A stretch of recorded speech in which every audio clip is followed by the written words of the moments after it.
Hello friends, आज की इस वीडियो में हम पास्ट इंडेफिनिट टेंस के बारे में पढ़ेंगे।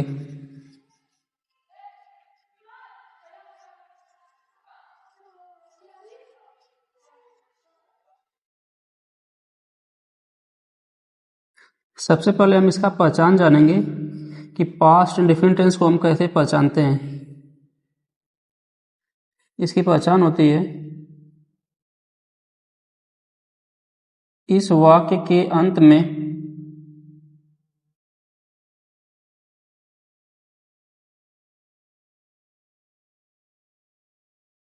गया, गई, गए, था, थी, थे, आ, ई, ए इत्यादि शब्द पाए जाते हैं।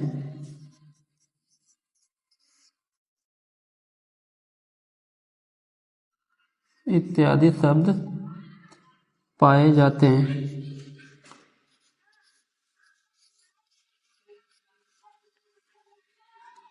इसका हम स्ट्रक्चर पढ़ेंगे पॉजिटिव का। Structure of positive sentence.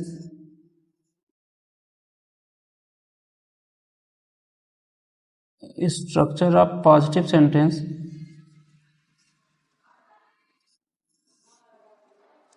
Subject verb का सेकेंड फॉर्म प्लस ऑब्जेक्ट। जब पास्ट इंडेफिनिट टेंस का हम पॉजिटिव का स्ट्रक्चर पढ़ते हैं तो जो सब्जेक्ट होता है, सब्जेक्ट सिंगुलर हो चाहे प्लूरल हो, सब्जेक्ट लिखेंगे। पॉजिटिव सेंटेंस में जो वर्ब होता है सेकेंड फॉर्म में होता है, उसके बाद इसका ऑब्जेक्ट लिखा जाता है। फॉर एग्जाम्पल,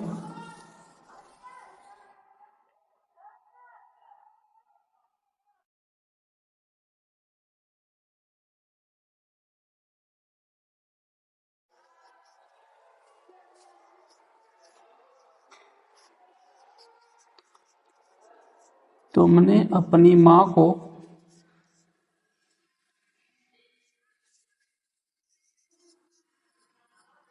एक पत्र लिखा।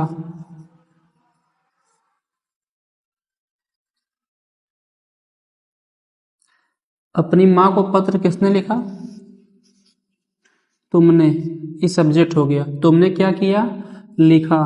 ये वर्ब हो जाएगा। सेंटेंस में सब्जेक्ट और वर्ब को छोड़ के जो रेस्ट पार्ट होता है, शेष भाग, उसको हम ऑब्जेक्ट बोलते हैं। तुम का मतलब यस की जगह लिखेंगे यू। लिखना होता है बेटा राइट। राइट का सेकेंड फॉर्म हो जाएगा रोट, WROT। वर्ब लिखने के बाद उल्टे से मीनिंग करेंगे तो एक पत्र के लिए लिखेंगे अ लेटर। का की को के लिए लिखा जाएगा टू, और अपनी माँ के लिए लिखा जाएगा योर मदर। यहाँ पे जब सब्जेक्ट तुम होता है तो अपने के लिए योर लिखा जाता है। ये पॉजिटिव एडजेक्टिव है, इसके बाद नाउन लगता है। इसका दूसरा एग्जांपल देखते हैं।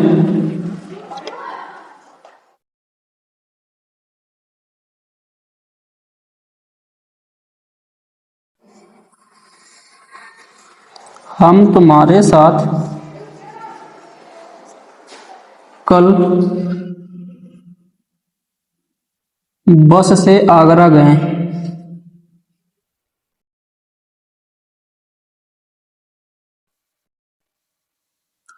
आगरा कौन गया? उत्तर मिलेगा हम। ये हमारा सब्जेक्ट हो जाएगा। हमने क्या किया? गए।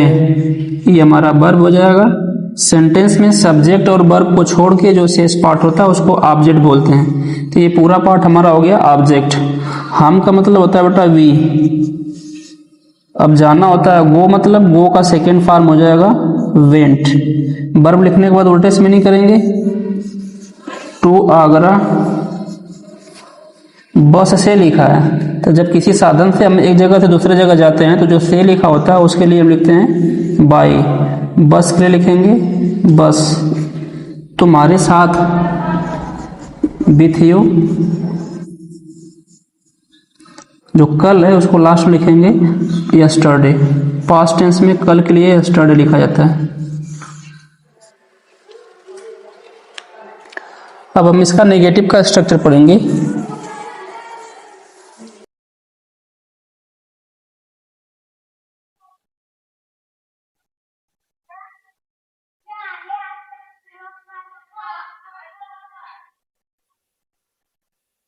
Structure of negative sentence.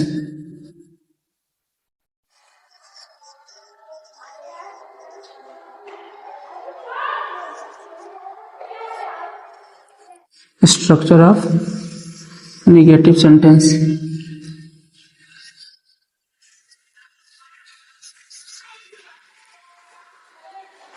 Subject लिखेंगे, हेल्पिंग वर्ब डिड नॉट, फिर लिखेंगे वर्ब का फर्स्ट फॉर्म प्लस ऑब्जेक्ट।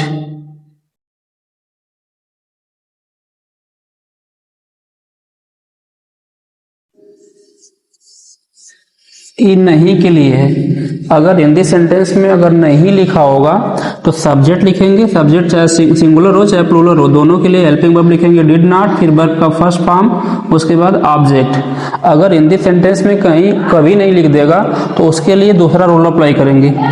दूसरा रूल क्या कहता है, सब्जेक्ट लिखना है, कभी नहीं के लिए नेवर लिखेंगे, जो वर्ब होगा अपने सेकेंड फॉर्म में चला जाएगा, उसके बाद ऑब्जेक्ट। ये कभी नहीं के लिए है।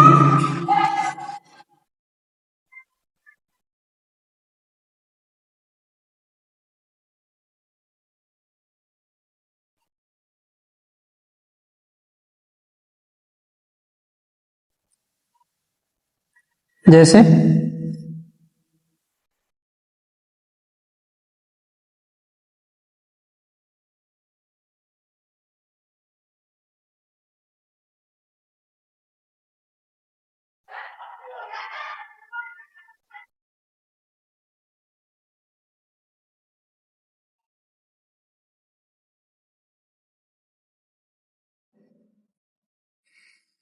जैसे लिखा है कि राम ने मुझे एक कलम नहीं दिया। किसने नहीं दिया, राम ने। क्या नहीं किया, दिया। ये वर्ब हो गया, ये सब्जेक्ट हो गया, शेष पार्ट होगा ऑब्जेक्ट। इसमें नहीं लिखा है, जब नहीं लिखा होगा तो हाई वाला रूल अप्लाई करेंगे, फर्स्ट वाला सब्जेक्ट, फिर helping verb did not, verb का फर्स्ट फॉर्म, उसके बाद ऑब्जेक्ट। यहाँ पे सब्जेक्ट सिंगुलर हो चाहे प्लूरल हो, दोनों के लिए हेल्पिंग वर्ब डिड नॉट लिखेंगे। राम के लिए लिखेंगे Ram, helping verb did not, फिर वर्ब का फर्स्ट फॉर्म, तो देना होता है बेटा गिव, मतलब गिव का फर्स्ट फॉर्म हो जाएगा गिव। उल्टे से मीनिंग करेंगे तो एक कलम और पेन, मुझे के लिए लिखेंगे टू मी। जब हिंदी सेंटेंस में डायरेक्ट और इनडायरेक्ट ऑब्जेक्ट दोनों लिखा गया होता है तो अगर हम डायरेक्ट ऑब्जेक्ट को पहले लिखेंगे तो इनडायरेक्ट ऑब्जेक्ट से पहले हम टू और फॉर का प्रयोग करते हैं। अगर यहाँ पे का की को लिखा होगा तो भी टू लिखेंगे, कुछ नहीं लिखा होगा तो भी टू लिखेंगे, और यहाँ पे लिए लिखा होगा तो यहाँ पे फॉर लिखा जाएगा। इस सेंटेंस को हम दूसरे ढंग से भी बना सकते हैं।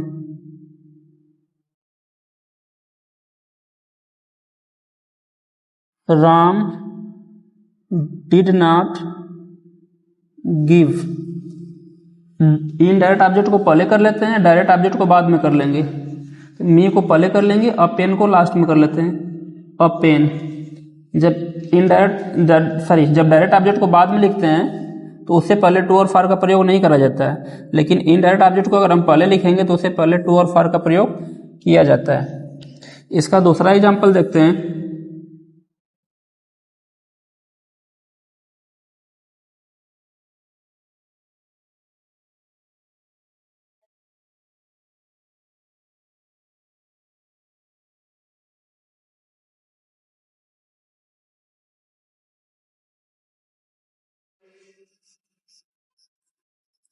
तुमने कभी झूठ नहीं बोला।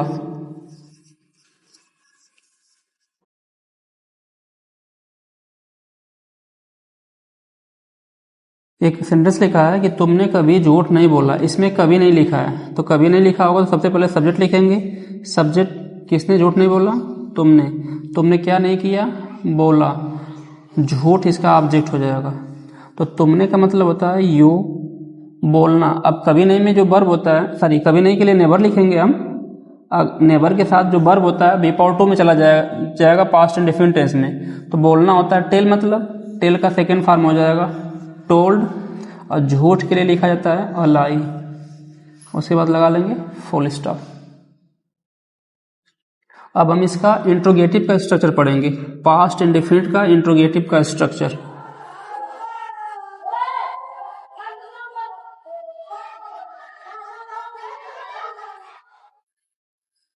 Structure of interrogative sentence.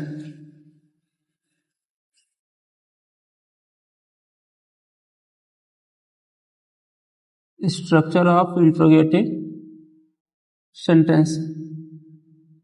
Interrogative sentence में इसका फर्स्ट रूल पढ़ेंगे।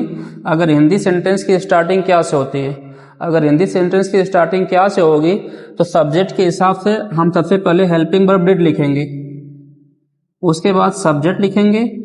अगर हिंदी सेंटेंस में नहीं लिखा होगा तो नॉट लिखेंगे, नहीं तो वर्ब का फर्स्ट फॉर्म लिखेंगे, उसके बाद ऑब्जेक्ट लिखा जाएगा, लास्ट में क्वेश्चन मार्क लगा लेते हैं। जैसे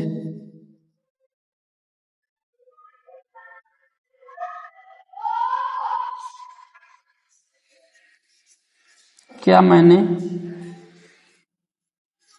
तुम्हें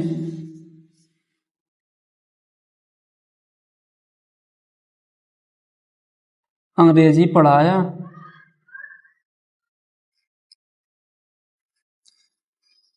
हिंदी सेंटेंस की स्टार्टिंग क्या से हो रही है तो इस क्या से जब हिंदी सेंटेंस की स्टार्टिंग होती है तो इस क्या का मतलब नहीं लिखा जाता है। हम टेंस के हिसाब से और सब्जेक्ट के हिसाब से हेल्पिंग वर्ब लिखते हैं। हम पढ़ रहे हैं पास्ट इंडेफिनिट टेंस और सब्जेक्ट इसमें सिंगुलर हो चाहे प्लूरल हो, दोनों के लिए हेल्पिंग वर्ब डिड लगाएंगे।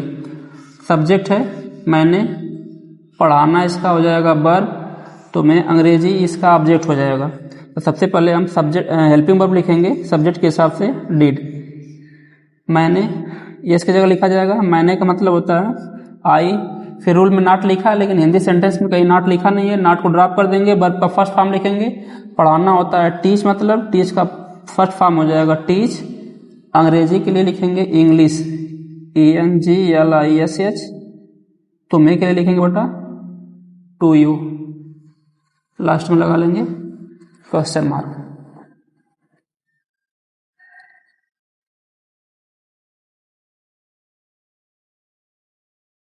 इसका एक दूसरा एग्जाम्पल देखते हैं।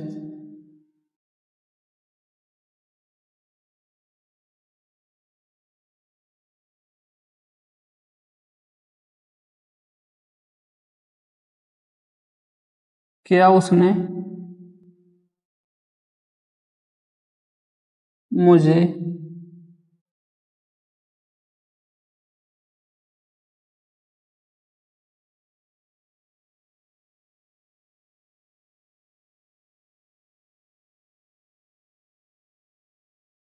क्या उसने मुझे एक उपहार भेजा?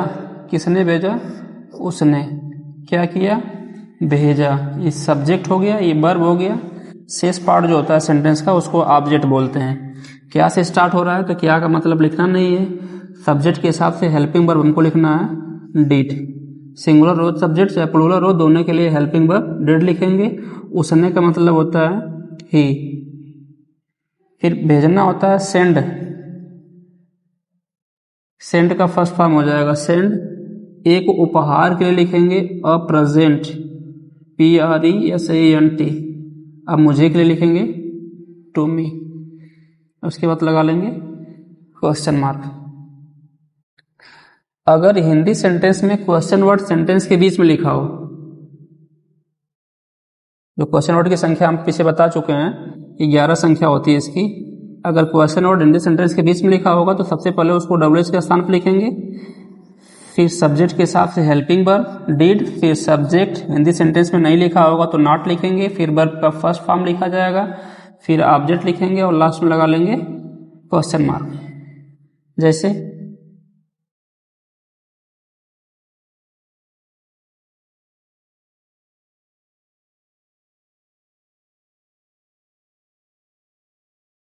तुम अपने पिताजी के साथ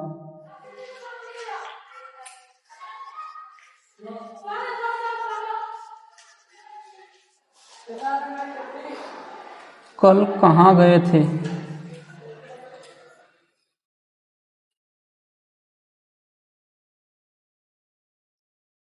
तुम अपने पिताजी के साथ कल कहाँ गए थे?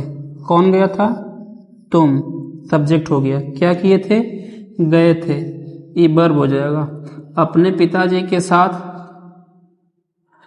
ये हमारा ऑब्जेक्ट हो जाएगा कल, और ये जो कहाँ लिखा है ये हमारा WH हो जाएगा, जिसको हम लोग बोलते हैं क्वेश्चन वर्ड। हिंदी सेंटेंस के बीच में लिखा है क्वेश्चन वर्ड, तो कहाँ का मतलब सबसे पहले हम लिखेंगे WH के स्थान पे। तो कहाँ का मतलब होता है वेयर।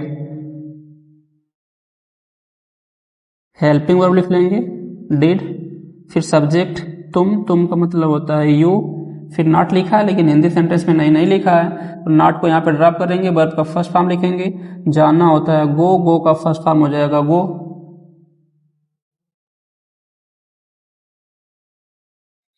के साथ के लिए विथ लिखेंगे, अपने पिताजी के लिए लिखेंगे योर फादर, और जो कल है इसको लास्ट में लिखेंगे यस्टरडे, YESTERDAY, लास्ट में लगा लेंगे क्वेश्चन मार्क।